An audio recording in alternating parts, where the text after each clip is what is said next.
Hey, welcome. Today we're going to talk about interior book design. Welcome to A Book in the Making. I am Diana Nostrom, and today I have Tamara with me. And I'm sorry, I'm gonna Cribley, yes. Cribley. I'm gonna let you do your last name because. But we're going to be talking a whole lot about interior book design, and I'm looking so much forward to this because this is so important. And yeah, welcome to the channel. This is going to Thank be you. amazing. Tell us a little bit about, you have like 15 years of experience with book design or graphic design. And Yeah. how did you get into this? Well, many years ago, a long time ago, I actually started in commercial photography, and realized that I love that so much. I didn't want that to be work anymore. And so I transitioned into graphic design. And so I've been a graphic designer for a long time. And I've done everything from logo design and branding and packaging, anything that you might expect in design. But about 7 years ago, one of my good friends started writing, and she got into cover art. And then she was working with an indie publisher who had done a terrible job designing the interior of books. And she asked me to help. And so I love books. I fall asleep reading every night. I used to get in trouble for staying up late and reading. Books are really important to me. And so with my background in information design and graphic design, I really embraced the opportunity to take on this world of indie publishing. And I've learned a lot, and I really focus on working with professionally focused indie writers, people who really are willing to make the investment, whether that's time or money or education, but to put in the effort to make their books professional. And I focus on book interiors.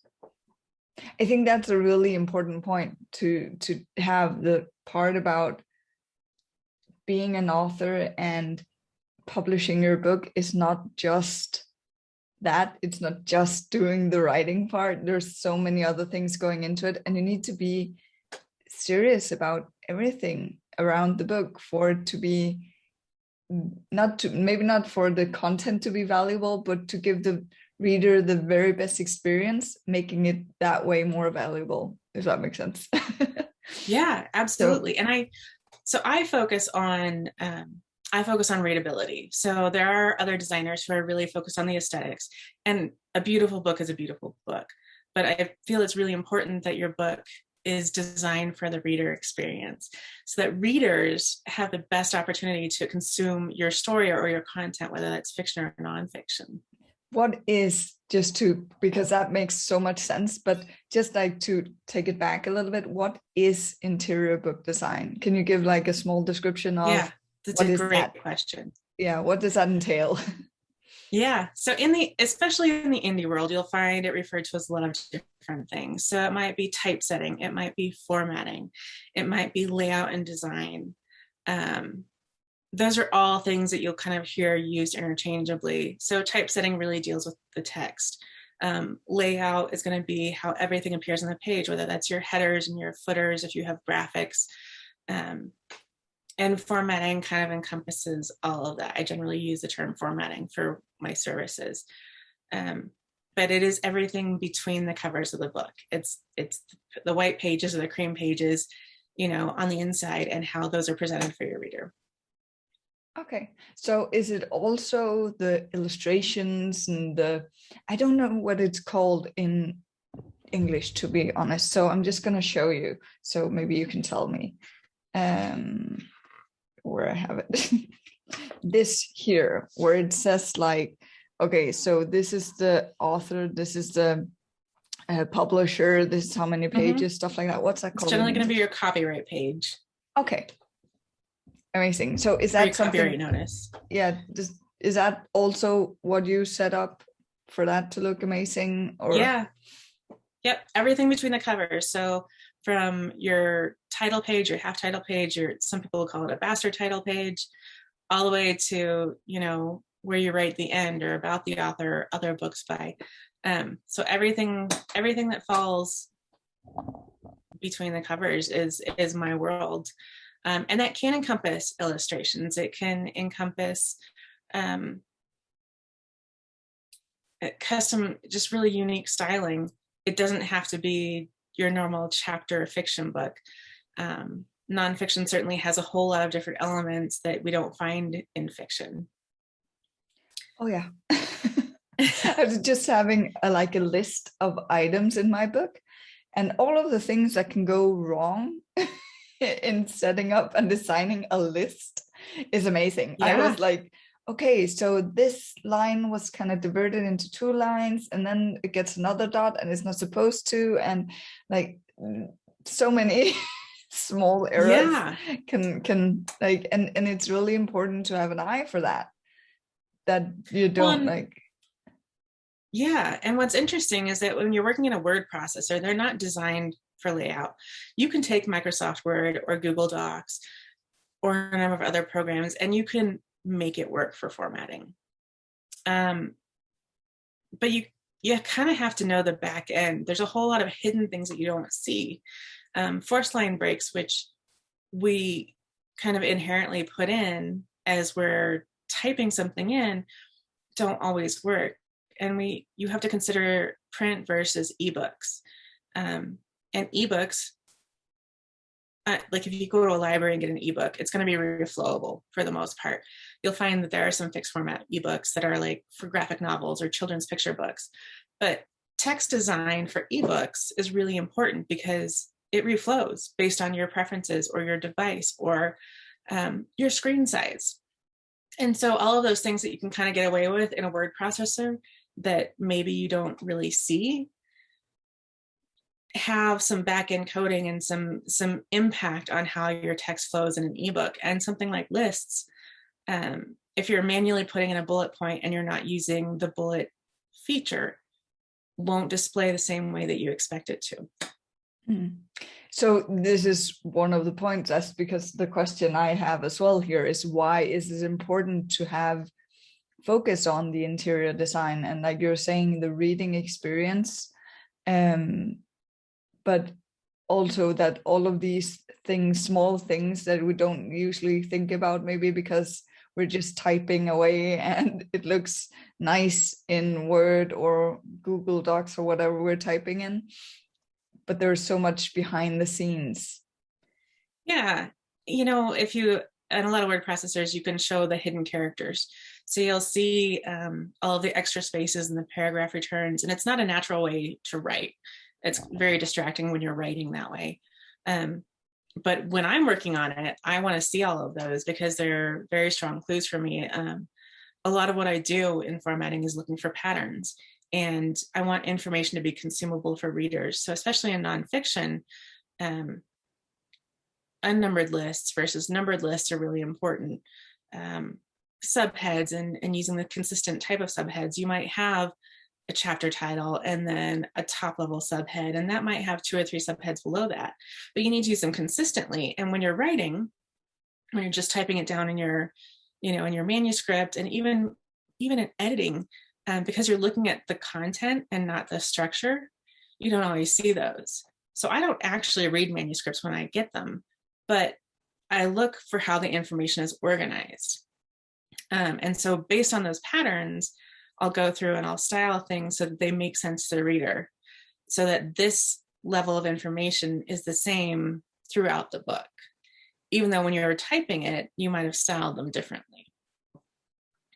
But it makes it really, it's much more, we don't realize how much minor visual subtleties really impact our, readability and the way we understand information. That also means that when writing your book, it's a good idea to maybe focus on this as well, like because again, when I did my book, and I suddenly have a whole nother respect for my designer because she set the book up for me as well.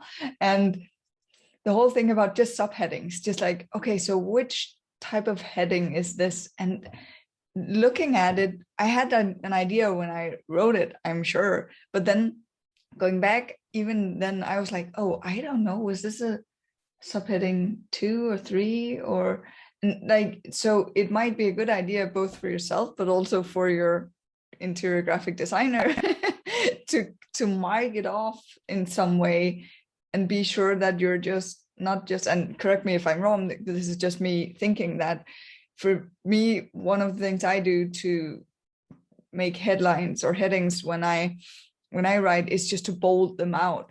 But if I do that with every type of heading or subheading, then it gets confusing, right? Yeah, because you want to differentiate between the hierarchy of information. So one of the things that you can do, especially in nonfiction, is to do a very basic outline. Your chapter title, your subheading, and then the subheadings that fall below that. And that makes it really easy for your designer or even yourself to go through and make sure that those are all consistent throughout. And that's not a first pass. It's kind of that's almost a last pass. You've gone through, you've done your beta readers, you've done your you've had your editor go through, you might have had a proofreader go through.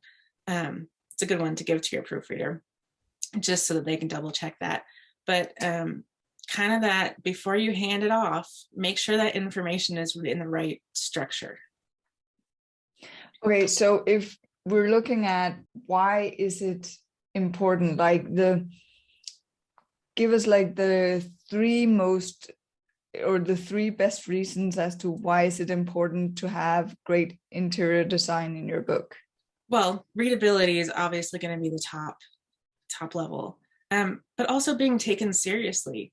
If you want people to, whether it's fiction or nonfiction, if you want people to respect you as a writer and an author, it needs to look professional. It needs to be clean. It needs to meet industry standards.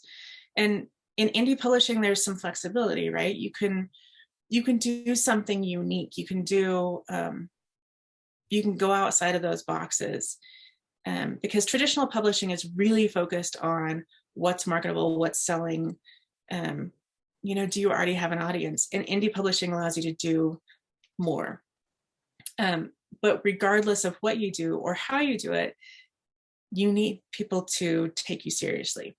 And that's the part of professionalism.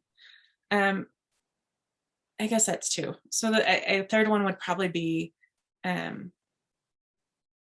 don't know, we're going to have to leave it at 2 for now. That's I'll okay. think on that. Yeah.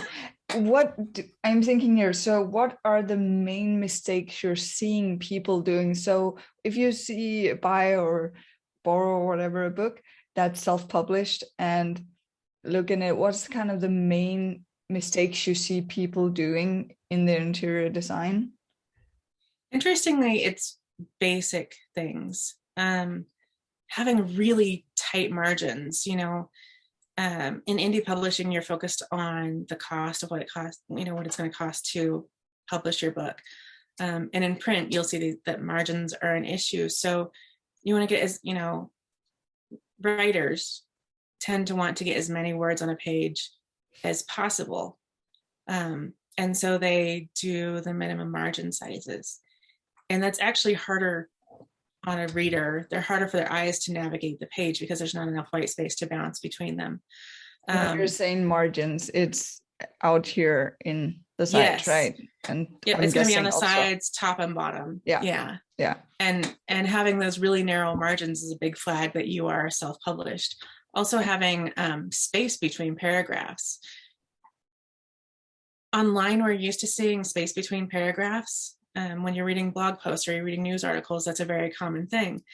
In published works, it's usually paragraph indenting. Paragraph so what? Sorry? Indenting. So that, it's that first tab at the beginning of each paragraph. So there's not space between paragraphs necessarily, but there is a space at the very, at that first line of each paragraph so that your eyes recognize it's that one of those subtle transitions that end of a paragraph, new topic. But having that extra space between paragraphs and the paragraph indenting or just using paragraph spacing isn't really conducive to long text reading. It contributes to fatigue, eye fatigue, and doesn't work as well for long form reading. So what you're saying is you want to have more spacing in like between paragraphs as well? And maybe also line spacing, or So no, you don't actually want spacing between paragraphs, but you want to make sure correct. Okay. Not in a published work like an article, a long form article like a book. You'll see it online, but in print or even in ebooks and reflowable ebooks, you don't want that paragraph spacing. Okay. It just disrupts your flow of reading. Okay, makes sense. So yeah, makes sense. It's just I have my own book in my head all the time when we're speaking, because like, oh, well, what did we do? But also that's kind of a tips and tricks kind of, so it makes sense that there's some more spacing in that. So yeah, makes sense. In nonfiction, there is more room for differences in that. If we're talking about a memoir, you don't want paragraph spacing. If you're talking a how-to book or a self-help book, or those might have some different parameters for you.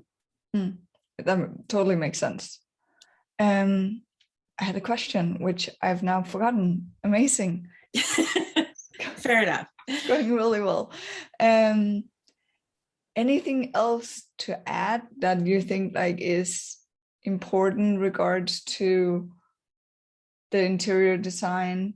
I'd like to mention ebooks a little bit more. Yeah. Ebooks, if you don't read them, are kind of an enigma, where especially in the nonfiction world, the entrepreneur world,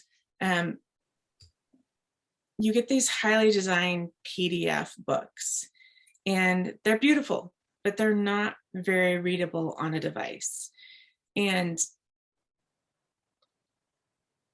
considering your audience, if you have people who are going to sit in front of a computer and read a PDF, that's fine. Having a really beautiful, heavily designed PDF with text wraps and illustrations and different boxes and callouts is fine. But if your audience is on the go and they're going to read on their phone or a device, a tablet, PDFs aren't usable on small devices. They're just really hard to read. You have to move around on the page. You have to zoom in. You have to zoom out. And so, especially in the entrepreneurial world, switching that mental idea of what an ebook is kind of a challenge. It's really important to go through and download some books from your local library, or go to Kindle or Barnes and Noble Nook or whatever, and download a book or two to understand how they navigate, because those are all very reader centric. And it's better to forego the beautiful aesthetics in favor of making a predictable and functional ebook. And reflowable ebooks, which are going to be your EPUB, your MOBI, your KPF formats, make reading, especially on a device, very functional. And even in general, even for nonfiction books where you've got an audience who'll sit in front of a computer, I would still lean towards those reflowable books, because they are so customizable for the reader. They're all centered around the reader being able to consume them in the way that works best for them. That makes a lot of sense, to give the best possible reading experience. Yeah. Ultimately, that's what you want. You want your book to be read. Yeah. And if you can focus on how a reader is going to best consume your book, you have the best opportunity for them to really hear your message. And also, I heard somewhere, and I don't remember where it was, but that a lot of, like, it's only the first third of a book that's usually read. Like, a lot of people only read the first third of the book. So you really want to have them drawn into it in a way that makes them read the rest of it. Yeah. Well, and what's interesting about formatting is that when it's done well, your reader doesn't notice it. It's kind of an invisible thing, right? They notice it when it's done poorly, when it makes it hard to read, but good formatting is almost invisible. But that's the point, is that they're so focused on what you've written that they're lost in that. They don't see any of the other stuff. It's so seamless for them. Amazing. And if you as the viewer want to hear more about how to do this, I would love to invite you over to my Buy Me a Coffee page, where you can get an after hours interview with Tamara, where we go more into depth on how to do all of this stuff. So I will share a link in the description below. And Tamara, where can they find you if they just want to find you and speak a bit more to you or reach out to you? Yeah, you can find me on my website, www.deliberatepage.com.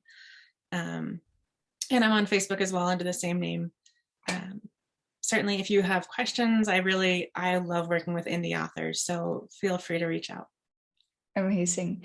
Thank you. And if you have questions, type them below as well, and we'll see if we can get them answered for you. Have an amazing day.